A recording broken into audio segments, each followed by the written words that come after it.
ओम शांति। आज की मुरली को शुरू करने से पहले हम इस बात पर ध्यान देंगे। बाबा ने कहा कि क्योंकि स्व उन्नति का समय ज़्यादा नहीं रहा है, इसीलिए अपने आप को चेक करो और चेंज करो। इस समय का परिवर्तन बहुत काल के परिवर्तन वाली गोल्डन दुनिया के अधिकारी बनाएगा। यह इशारा बाप दादा ने पहले भी दिया है। तो आप देखेंगे कि हर एक अव्यक्त मुरली का लक्ष्य क्या है कि वो हमें स्व उन्नति की ओर ले जाती है और वो हमें कुछ चेकिंग करने के लिए कहती है और कुछ चेंज करने के लिए कहती है। इसके लिए बाबा हमें अलग अलग फ्रेमवर्क डेली बताते हैं। आज बाबा ने जो फ्रेमवर्क बताया है वो है हंस का, हंस बुद्धि का, हंस वृत्ति का, हंस दृष्टि और मुख का।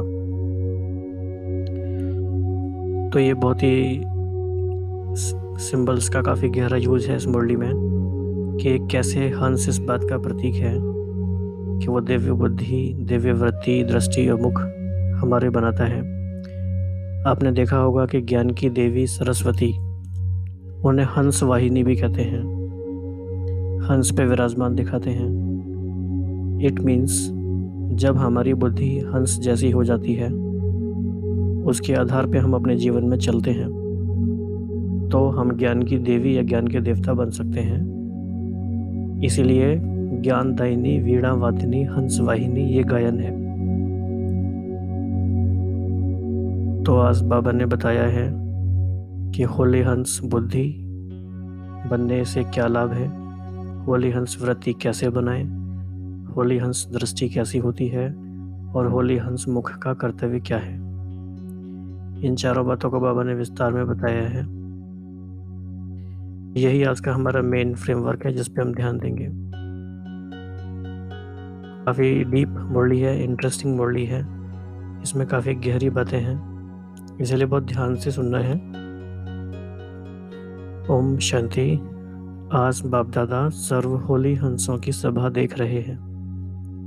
यह साधारण सभा नहीं है, लेकिन रूहानी होली हंसों की सभा है।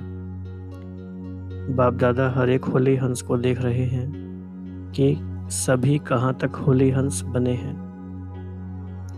हंस की विशेषता अच्छी तरह से जानते हो? तो हंस की विशेषताएं क्या क्या होती हैं, बाबा ने ये अलग अलग मुरलियों में अलग अलग समय पर बताया है। तो वो सारी ही बातें हमारी बुद्धि में स्पष्ट होनी चाहिए, लेकिन बाबा ने आज 4 बातों पे फोकस किया है।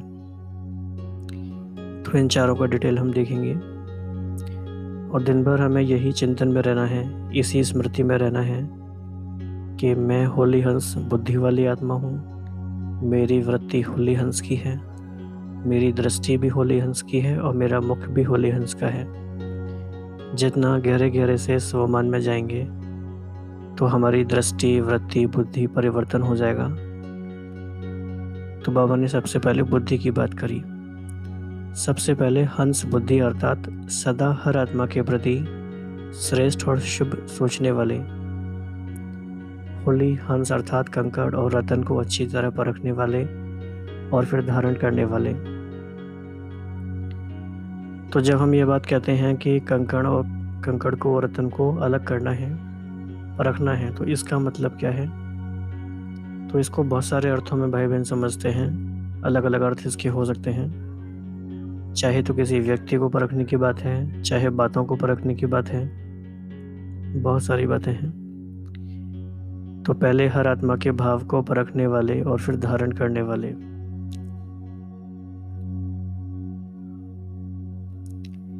कभी भी बुद्धि में किसी भी आत्मा के प्रति अशुभ व साधारण भाव धारण करने वाले ना हो। सदा शुभ भाव और शुभ भावना धारण करना। भाव जानने से कभी भी किसी के साधारण स्वभाव या व्यर्थ स्वभाव का प्रभाव नहीं पड़ेगा। ये काफ़ी इंटरेस्टिंग बात है।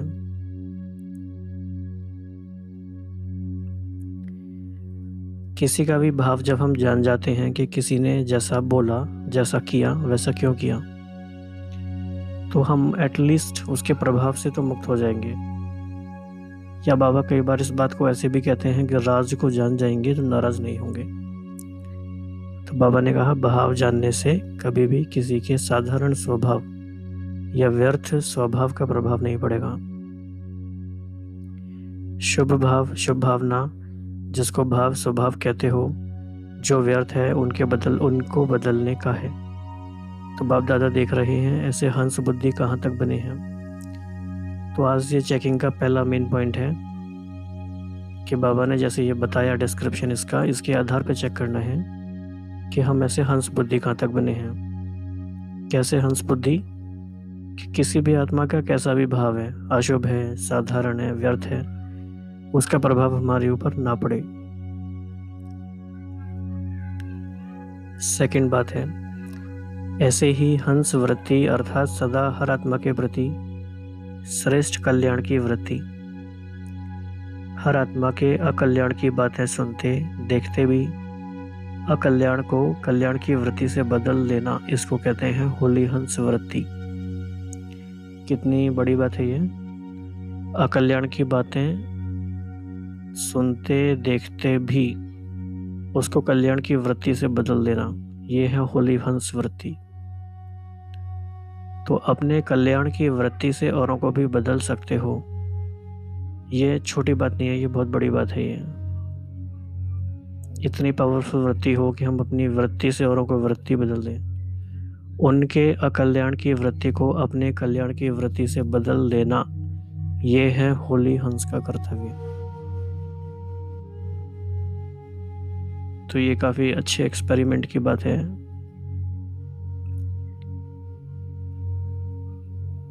इसी प्रमाण दृष्टि में हर आत्मा के प्रति, तीसरी बात है ये, इसी प्रमाण दृष्टि में हर आत्मा के प्रति सदा श्रेष्ठ शुद्ध स्नेह की दृष्टि हो।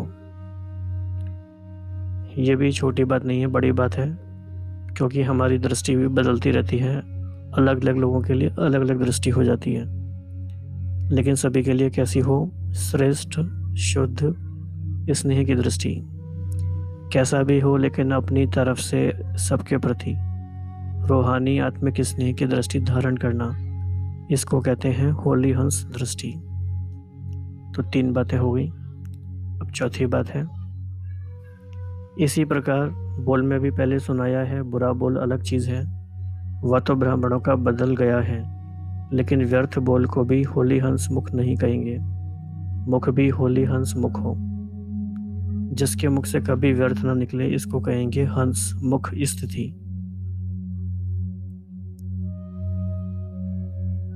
तो कभी भी व्यर्थ न निकले, कितनी श्रेष्ठ स्थिति है ये भी।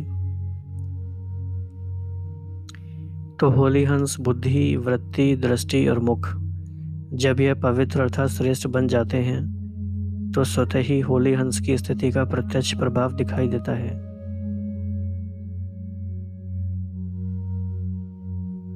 तो सभी अपने को देखो कि कहाँ तक सदा होली हंस बन चलते फिरते हैं। तो ये भी चेकिंग का एक पॉइंट हो गया। चारों ही बातें, दृष्टि, वृत्ति, बोल और बुद्धि, क्योंकि स्व उन्नति का समय ज़्यादा नहीं रहा है, इसलिए बाबा कह रहे हैं चलते फिरते भी वैसी स्थिति रहे। इसीलिए अपने आप को चेक करो और चेंज करो। तो ये हमारा एक्शन आइटम है। एक्शन ये है, इस समय का परिवर्तन बहुत काल के परिवर्तन वाली गोल्डन दुनिया के अधिकारी बनाएगा। यह इशारा बाप दादा ने पहले भी दिया है। स्व की तरफ डबल अंडरलाइन से अटेंशन सभी का है। तो ये प्रश्न पूछा है बाबा ने, डबल अंडरलाइन से अटेंशन।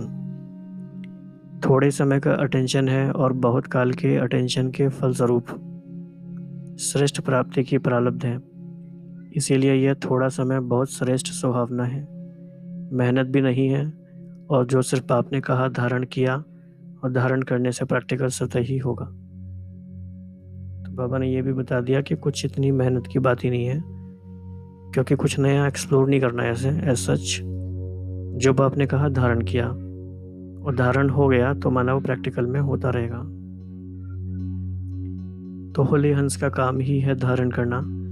तो ऐसे होली हंसों की यह सभा है ना, नॉलेजफुल बन गए, तो व्यर्थ व साधारण को अच्छी तरह से समझ गए हो। तो समझने के बाद कर्म में स्वतः ही आता है। वैसे भी साधारण भाषा में यही कहते हो ना कि अभी मेरे को समझ में आया, और फिर करने के बिना रह नहीं सकते हो। तो पहले यह चेक करो कि साधारण अथवा व्यर्थ क्या है। कभी व्यर्थ व साधारण को ही श्रेष्ठ तो नहीं समझ लेते। ये भी काफ़ी इम्पोर्टेंट पॉइंट है, क्योंकि इतना ज्ञान सुनने के बाद भी जीवन में कई सारी ऐसी चीज़ें करते रहते हैं हम, जो व्यर्थ और साधारण के खाते में ही जाएगी, और उसे हम श्रेष्ठ समझ के करते रहते हैं, चाहे सेवा के नाम पे करते रहें, चाहे किसी और कारण करते रहें। तो वो साधारण और व्यर्थ के अकाउंट में तो नहीं जा रहे हैं। इस बात को समझने के लिए कि वो कहाँ जा रहे हैं, तो पहले है मुख्य होली हंस बुद्धि। उसी से ही परखने की शक्ति आ जाती है, क्योंकि व्यर्थ संकल्प और व्यर्थ समय तब जाता जब उसकी परख नहीं रहती कि यह राइट है या रॉन्ग है। कितनी इम्पोर्टेंट बात है ये आज की मुरली का एक तरह से सार कहेंगे इसको, क्योंकि ये पूरी मुरली का इसका एप्लीकेशन है। अगर हमें ये समझ में आ जाए कि जो हम कर रहे हैं वो वर्थ इट है ही नहीं, उसमें इतना टाइम हमें देने की आवश्यकता ही नहीं है, तो परखेंगे क्या राइट है क्या रॉन्ग है, तो राइट डिसीजन लेंगे, अपने समय को बचाएंगे।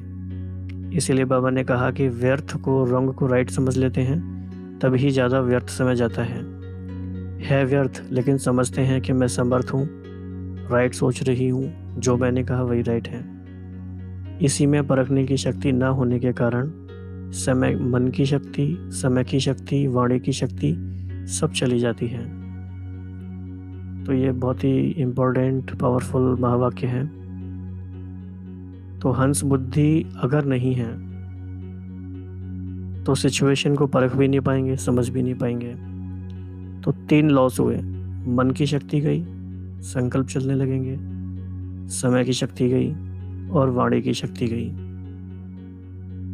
तो कितना बड़ा लॉस है। अगर हम हंस बुद्धि बन जाते हैं तो हमारी तीनों शक्तियां बच जाएंगी, समय बचेगा, संकल्प बचेंगे, वाणी की शक्ति भी बचेगी।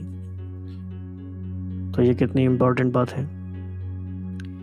और दूसरे से मेहनत लेने का बोझ भी चढ़ता है। उसका कारण क्या है?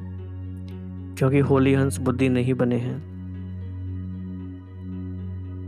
तो बाप दादा सभी होली हंसों को फिर से यही इशारा दे रहे हैं कि उल्टे को उल्टा नहीं करो, ये है ही उल्टा यह नहीं सोचो, लेकिन उल्टे को सुलटा कैसे करूं यह सोचो। इसको कहा जाता है कल्याण की भावना। यह भी बहुत अच्छा पॉइंट है।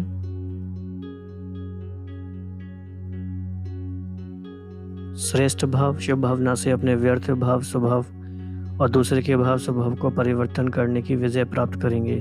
समझा? पहले स्व पर विजयी, फिर सर्व पर विजयी, फिर प्रकृति पर विजयी बनेंगे। ये तो बहुत ही बड़ी बात बाबा ने बताई। तो क्या रिजल्ट है सारी बातों का? स्व पर विजयी, फिर सर्व पर विजयी और फिर प्रकृति पर विजयी बनेंगे। यह तीनों विजय आपको विजय माला का मणका बनाएगी। प्रकृति में वायुमंडल, वाइब्रेशन व स्थूल प्रकृति की समस्याएं सब आ जाती हैं। तो ये भी इम्पोर्टेंट बात है। तो तीनों पर विजय हो, इसी आधार से विजय माला का नंबर अपना देख सकते हो। इसलिए नाम ही वैजयंती माला रखा गया है। वैजयंती माला विजयी रत्नों की माला। तो सभी विजयी होना। अच्छा, तो फिर आज मुरली का वरदान है, मस्तक द्वारा संतुष्टता के चमक की झलक दिखाने वाले साक्षात्कार मूरत भव। जो सदा संतुष्ट रहते हैं उनके मस्तक से संतुष्टता की झलक सदा चमकती रहती है। उन्हें कोई भी उदास आत्मा यदि देख लेती है तो वह भी खुश हो जाती है, उसकी उदासी मिट जाती है।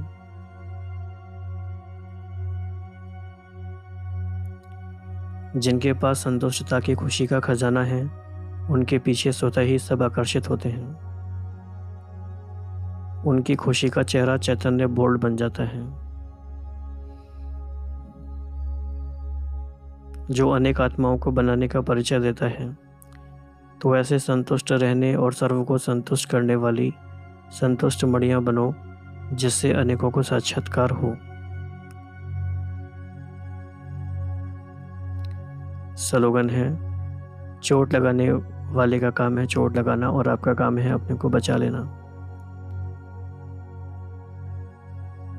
तो बहुत ही प्यारी मुरली बाबा में बड़े प्यार से कितनी गहरी गहरी बातें कितने सरल तरीके से बताते हैं, कितने सारे एग्जाम्पल्स देके बताते हैं।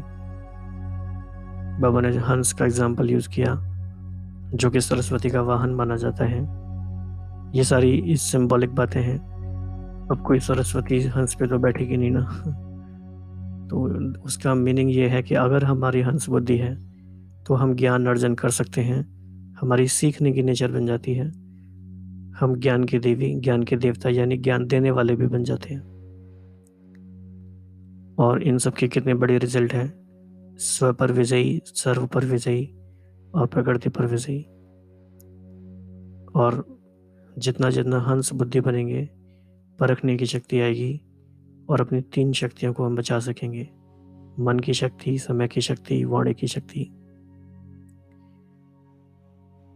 तो आज इन्हीं बातों पर बहुत गहराई से विचार करते हुए इसी स्वरूप में स्थित रहेंगे कि मैं हंस बुद्धि वाली, हंस वृत्ति, हंस दृष्टि और हंस मुख ऐसी कल्याण वृत्ति वाली आत्मा हूँ। तो ये चारों बातें इसमें समरी के रूप में भी दी गई हैं। इन्हीं बातों की स्मृति में थोड़ी देर बैठेंगे और अपने पूरे दिन का मनचर्या फिक्स करेंगे कि अब हमें क्या करना है, कैसे समय को बचाना है, कैसे संकल्पों को बचाना है और किन किन बातों को परखना है, राइट क्या है, रॉन्ग क्या है। ओम शांति।